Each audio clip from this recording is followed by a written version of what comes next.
मित्रांनो, विण दोघातीलही तुटेना या मालिकेच्या आजच्या भागामध्ये अगदी मनपूर्वक मी तुमचं स्वागत करते. आजच्या भागामध्ये आता सगळेजण हॉलमध्ये आहेत, तेव्हा मलिका सगळ्यांच्या समोर स्वानंदीवर खूपच ओरडते की चल हो बाहेर, दीड दमडीची मोल करीन.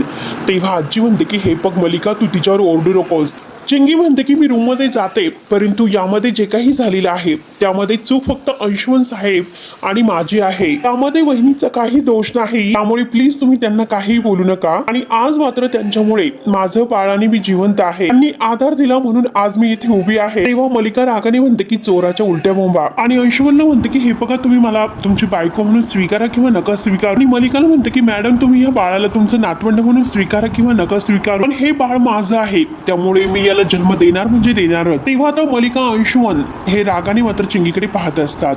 त्यानंतर इकडे आता हे सरपुतदारांच्या घरामध्ये बाबा मंदाला ओरडतात की तू हे सर्व काय केलं, तुला हे सगळे कपडे वगैरे जाळण्याची काय गरज होती. एखाद्या माणसाने काहीतरी विचित्र वागावं पण त्याला काहीतरी सीमा वगैरे असते. अगं, जर घराला आग लागली असते की केवढा मोठा अपघात झाला असता. होतं का तुला, तू काय केलंस. आणि हे बघ, मी तर म्हणतो की काय झालं होतं की स्वतः तू इतकी मेहनत केली आणि शेवटी ती वाया घालवलीस. तेव्हा आता रडतच मंदा म्हणते की इथे माझं अख्खं आयुष्य वाया गेलं. त्याचं काय, तुमच्याशी मी लग्न केले आणि मला मोठं घर हवं होतं. माझ्या हौसेचं काय, कोणी माझ्या हौसेचा विचार केलास का. आणि आता मात्र माझ्या म्हणजे मांडीवर नातवंड खेळायला हवं आहे, आणि कोण माझ्या मांडीवर नातवंड खेळून देईल, ती सुद्धा माझी हौस पूर्ण होणार नाही. म्हणून मंदा आता जोरजोराने रडायला सुरुवात करते.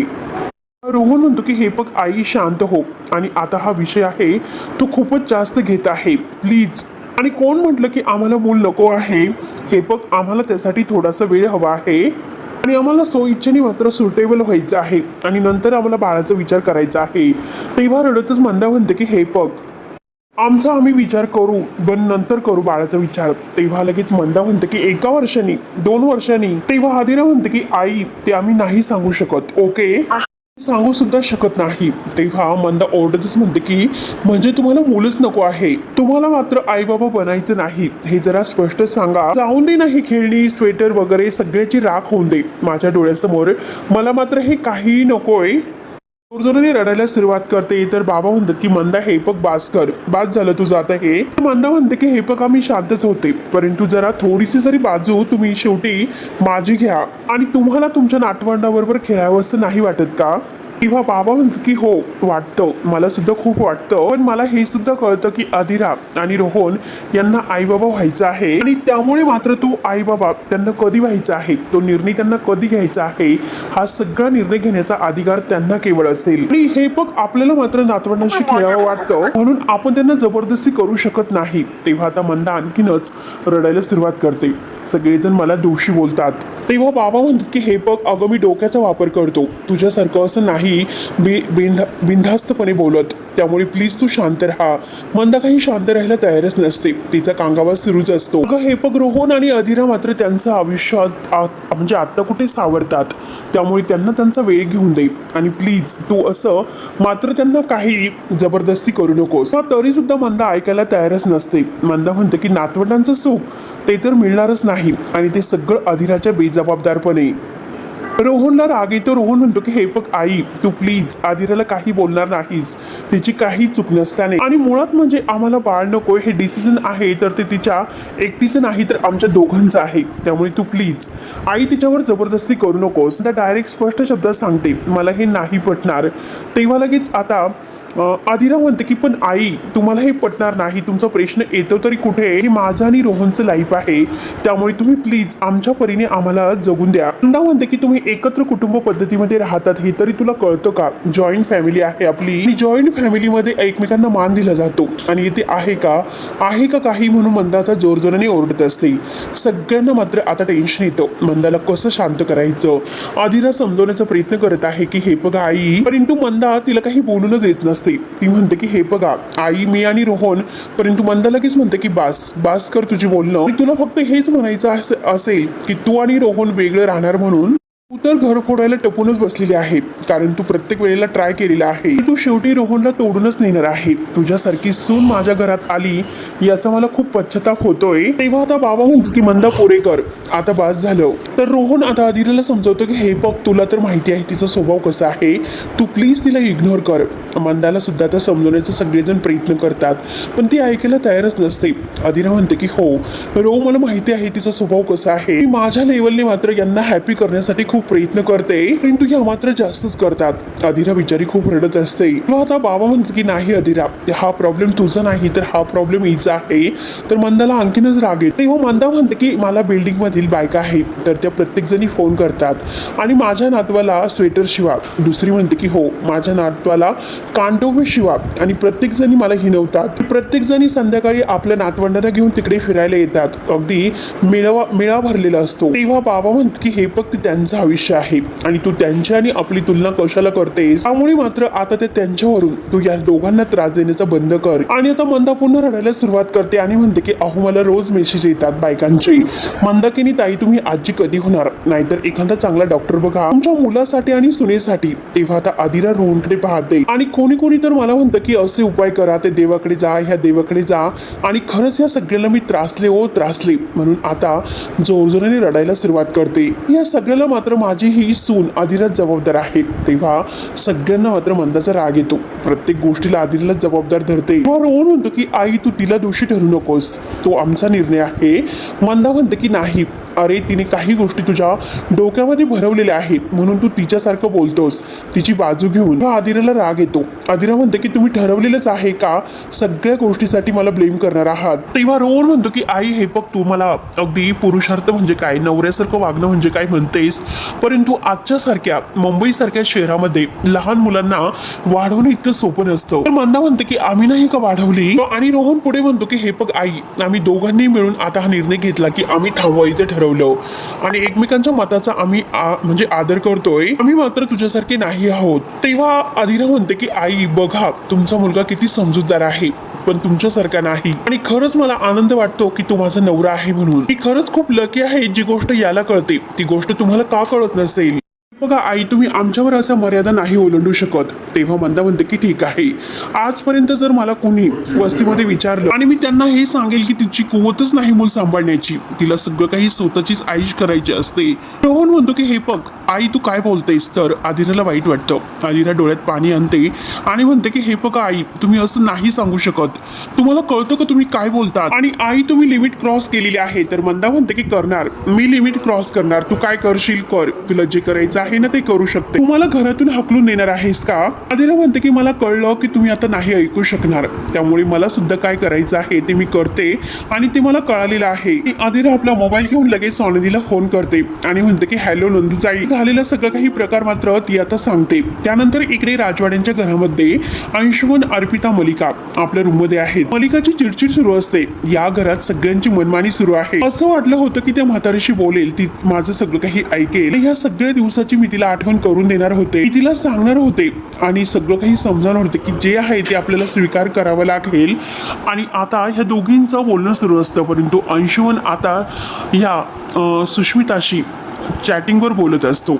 मलिका म्हणते की ही म्हातारी साधी नाही, तिचं वय वाढतं परंतु तिची हिंमत सुद्धा जास्त वाढलेली आहे. तेव्हा आता अर्पिता म्हणते की ती सोनंदी आल्यापासून हे सर्व घडत आहे. अर्पिता म्हणते की ही सगळी सोनंदी कारणीभूत आहे. ती आजी तुझ्याशी आत्ता वेगळं वागत होती आणि मागे वेगळं वागत होती. मलिका म्हणते की हो, ती आता मला फक्त टोमणी मारते. या दोघींचं मात्र आता हे सगळं काही निस्तरायचं पडतं. परंतु अंशुमनचं काही लक्ष नसतं, तो त्याच्या चैनीमध्ये मग्न असतो. मलिका सांगत होती की अगं जेव्हापासून लग्न करून या घरात आले तेव्हापासून आता ही म्हातारी आणि त्या समरची आई फक्त मला लेक्चर ऐकवत होत्या.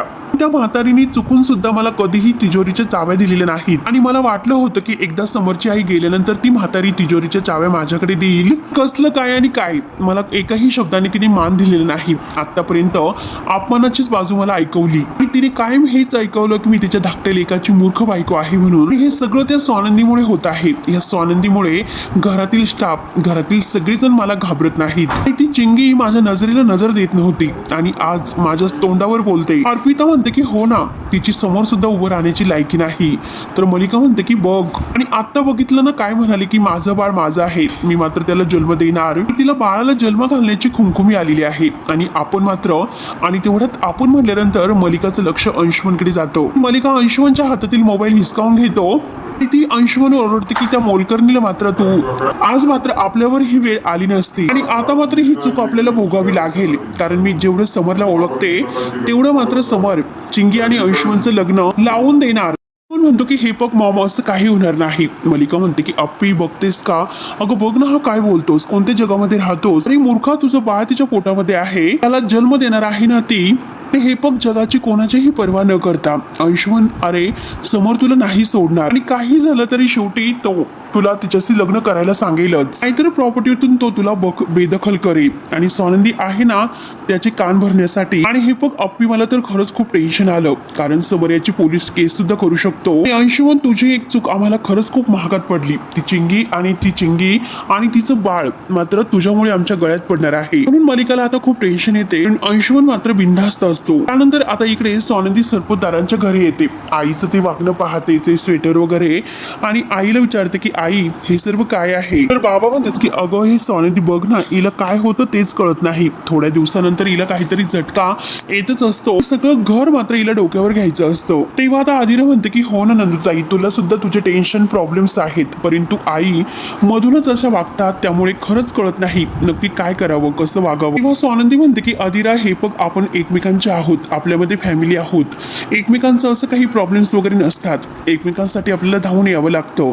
तर आता मंदाला राग येतो. मंदाला म्हणते की बघ ना, आणि खूप प्रेम होत तुझं आता ननंद भाऊजाईचं, सगळ्यांनी म्हणून मला दोषी ठरवण्याचं ठरवलेच आहे. तेव्हा बाबा म्हणतात की हो, कधी कधी मात्र मला तुझ्याबद्दल ती शंका येते. तेव्हा स्वानंदी सुद्धा म्हणते आई तू काय बोलतेस, अगं इथे कधीही तुला कोणी वेड्यात काढलेलं नाही आणि कधीही तुझा अपमान नाही केलेला. तेव्हा रोहन म्हणतो की आई अगं हे बघ कधी कधी तुझं वागणं खूप दुखावणार असतं. तेव्हा आता मंदा रागानेच म्हणते की मला कोणाला हौस नाही दुखावण्याची, तुम्ही सगळेजण मात्र मला असं करायला भाग पाडतात. तेव्हा स्वानंदी म्हणते की आई तू काय बोलतेस, हे असं वागायला, अगं बघ ना एकदा त्या स्वेटरकडे, किती सुंदर आणि छान स्वेटर होतं, तू डोक्यामध्ये असा राग घालून घेतलास आणि शेवटी तू ते स्वेटर का जाळून टाकलंस. मंदा जोरात ओरडते की याला कारणीभूत कोण आहे, की ही तुझी लाडकी भाऊजाई, म्हणून आता आदिराला दोष देत असते. अगं ही तर मूल नकोय म्हणते, मग आता मूल नकोय तर कधी होऊन देणार आहे, मुहूर्त बघणार आहे का मूल कधी होणार आहे, म्हणून तिला का मातृत्वाची ओढ वाटत नसे. आई होणं हे किती चांगलं असतं. ही तर काय स्पष्ट सांगते की आई होणार नाही म्हणून. आणि मूल फक्त हे वाढवण्यासाठी नसतं, तर एक पिढी सुद्धा बनवायची असते, कुटुंबासाठी नाही तर पिढी बनवण्यासाठी हे सर्व करायचं असतं. मग स्वानंदी म्हणते की आई एक मिनिट, असं भांडून आणि असं स्पेशल टाकून मात्र काही होणार नाही, जबरदस्ती करून. तेवढ्यात किचन मधून आता बंदा म्हणते की एक मिनिट म्हणून बाहेर येते आणि स्वानंदीला म्हणते की स्वानंदी अगं तुझं लग्न सुद्धा यांच्या सोबतच झालं, तुझ्या घरी पाळणा हल्ला का, कुठे आहे मुलबाळ. तेव्हा आता बाबांना खूपच राग येतो. बाबा जोरात ओरडतात की मंदा तोंड सांभाळून बोल, अगं काय बोलते, याची तरी अक्कल आहेस का तुला, शांत आहे तर याचा गैरअर्थ तू काढू नकोस, आणि जर नंदूला तू काही बोलशील तर माझ्या इतकं कोणी वाईट नसेल. तेव्हा आता बाबाही शांत बसायला तयारच नसतात. स्वानंदी म्हणते की बाबा प्लीज इट्स ओके. तर बाबा म्हणतात की कसा शांत होऊ, मात्र अंत बघते माझ्या सहनशीलतेचा. आता मंदा म्हणते की मला समजवण्याऐवजी तू इला आदिराला समजाव. स्वानंदी म्हणते की मी इथे मुळात कोणाला समजायला आलेलीच नाही. हे बघ आता मात्र आपण सगळी फॅमिली एकमेकांशी अगदी सावकाश आणि आनंदाने मस्त एकमेकांमध्ये बोलूयात, ते पण शांतपणे. तेव्हा लगेच मंदा म्हणते की हे बघ मला सुद्धा चिडण्याची हौस नाही, परंतु माझ्या मनामध्ये रागराग होतो, मग तू सांग की मी काय करू. अगं मी काय चुकीचं बोलले, यांनी लग्न केलं मग कुटुंब पुढे वाढवायला नको का. किंवा आदिरा म्हणते की हे बघा आई मी असं कधीच म्हणाली नाही की मला मूल नकोय म्हणून, तर मी आणि रोहन आत्ता तयार नाहीत. तेव्हा हे बघ आता आपण देवाने प्रसाद दिलेला खातो, मग बाळ सुद्धा देवाने दिलेला प्रसादच आहे. तेव्हा स्वानंदी म्हणते की आई प्लीज, परंतु मंदा ऐकायला तयार नसते. मंदा म्हणते की राहून दे, मला प्लीज समजूच नको. सगळ्यांच्या मात्र आता मंदा पुढे हात टेकतात. सर्वांना टेन्शन येतं, मी काय चुकीची अपेक्षा केली, माझं काय चुकलं, म्हणून तिची बडबड सुरूच असते. आमच्या वयाच्या आई वडिलांना हेच वाटत असतं की छोटी छोटी नातवंड मांडीवर खेळावीत, दुडू घरामध्ये धावावीत. किंवा रोहन म्हणतो की आई तू असं का बोलतेस, मुळात म्हणजे आपण बिल्डिंग मधील एका फ्लॅटमध्ये राहतो, तूच तर काय म्हणत असते की आपल्याला या घरामध्ये जागा पुरत नाही, मग तूच सांग आणखीन एक मेंबर या घरामध्ये आता ऍड करायचं, हे कसलं लॉजिक आहे. बाबा म्हणतात की या घरामध्ये जागा तरी आहे का नातवंडांना दुडू धावायला. किंवा तरी सुद्धा मंदा म्हणते की खाली गार्डन आहे तिकडे धावेल तो. आणि आजकालच्या मुलांचा तुमचा फक्त हाच प्रॉब्लेम आहे की मुलं नकोय म्हणून मला एकट्याला आयुष्य जगायचं आहे, मुलांची जबाबदारी पार पाडायला नकोच म्हणतात. किंवा स्वानंदी म्हणते की आई हे बघ सगळ्या मुली तशा नसतात, तर मंदा म्हणते की आता मला सून तर तशीच मिळालेली आहे म्हणून डोक्याला हात लावते आणि आता मात्र सगळ्यांना मात्र हे मंदाच्या वागण्याचा राग येतो. मंदा ऐकून घ्यायला तयारच नसते. त्यानंतर इकडे राजवाड्यांच्या घरामध्ये मलिका आता अंशुमनला म्हणत असते की हो, एक सून म्हणून मला येणार आहे मोलकरीण. आमच्या व्याही ना खेड्यात असतात म्हणून अंशुमनला आता ती टॉन्ट मारत बोलत असते. किती वर्ष मात्र आम्ही फेकून दिलेले कपडे वापरायचे, आम्ही फेकून दिलेले पैसे वापरायचे, असं आपण लोकांना सांगायचं का आणि मोठेपणा मिरवायचा. अंशुमन म्हणतो की हे बघ अगं, मी अगोदर पासून बॅड बॉय होतो आणि यापूर्वी सुद्धा आता तसंच राहील, माझ्यामध्ये चेंज नाही होणार. आणि मुलांना मात्र बॅड बॉईज खूपच आवडतात आणि हे बघ आता मुलींना असं टिपिकल मुलं आवडतच नसतात. तेव्हा मलिका म्हणते की बघ आता समरला येऊन दे आणि समर मात्र नक्की तुझं लग्न चिंगीशी लावूनच देईल. तर अंशुमन म्हणतो की दादा कधी असं नाही करणार.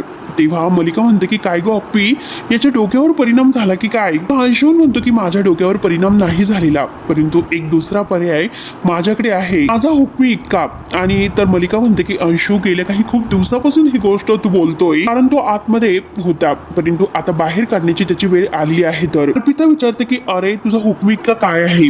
तेव्हा अंशुमन म्हणतो की ताई अगं कळेलच लवकर. मलिका म्हणते की अरे तू नक्की काय करणार आहेस. तो बाहेर निघून जातो तर मलिका म्हणते की नक्की हा पुन्हा तोंडावर पडणार. त्यानंतर मात्र इकडे अधिरा म्हणते की आता मात्र रोज तू हेच बोलणार की आईकडे लक्ष देऊ नकोस, त्यामुळे मला काही ऐकून घ्यायलाच नको, मी जाते. तर आता ती जायला निघते तर बाबा म्हणतात की अगं अधिरा तू कशाला तिच्याकडे लक्ष देतेस, आम्ही आहोत ना तुझ्या सोबत, तू कशाला लक्ष देतेस. मग आता अधिरा म्हणते की बाबा आय नो तुम्ही सगळेजण माझ्या बाजूने आहात, डिस्कस करा, मी आतमध्ये बसते, मग नंतर आपण छान काही सगळं काही बोलूयात.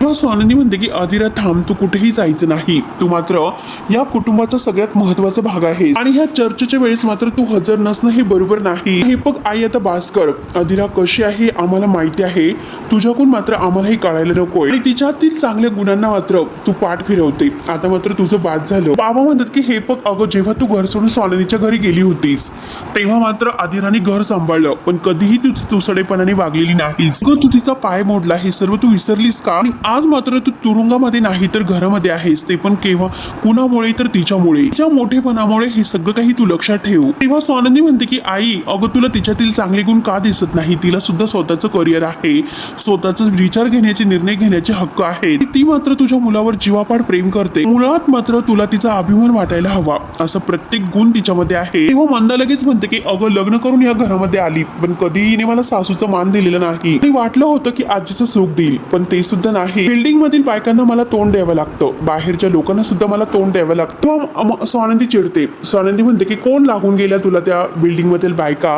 अगं ते तुझं कुटुंब आहेत का, कुटुंबाचा विचार कर ना.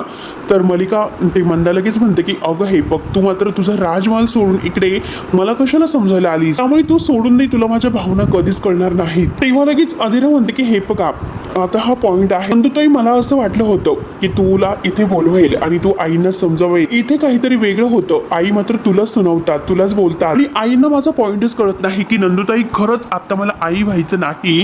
तेव्हा आता सगळेजण पाहत असतात आणि मंदाला धक्का बसतो. तर मित्रांनो हा भाग येथे संपतो. पुढील भागामध्ये नक्की काय होणार आहे बघायला विसरू नका. तोपर्यंत धन्यवाद.